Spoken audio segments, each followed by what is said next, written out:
Memasuki musim penghujan, BMKG maksud kami, Badan Meteorologi, Klimatologi, Geofisika, Stasiun Meteorologi SMP 2 Palembang, menerapkan jika Sumatera Selatan berpotensi mengalami hujan dengan intensitas ringan hingga lebat. Untuk itu, masyarakat dihimbau untuk mewaspadai potensi banjir.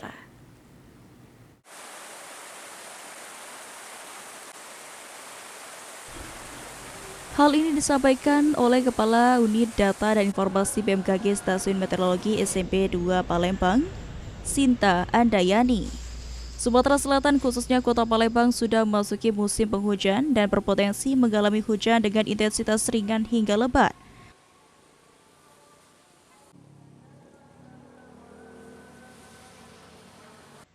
Berdasarkan monitoring BMKG Stasiun Meteorologi SMP 2 Palembang, suhu udara siang hari berkisar antara 24 hingga 33 derajat Celcius dengan cuaca yang berawan.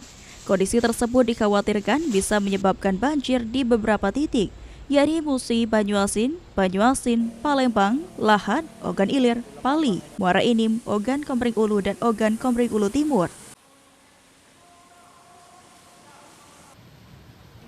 Untuk itu, BMKG menghimbau warga untuk beradaptasi dengan kondisi cuaca untuk mengantisipasi bila terjadi curah hujan lebat yang berpotensi memicu bencana alam seperti banjir.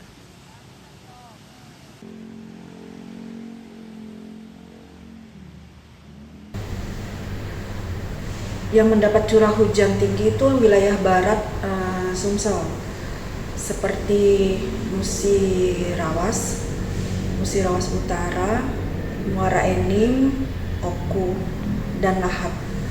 Namun kedepannya potensi hujan ini tetap masih ada dengan intensitas ringan hingga sedang.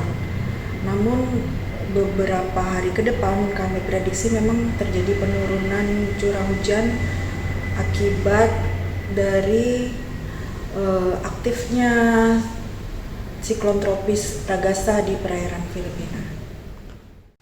Muhammad Aidil, PAL TV.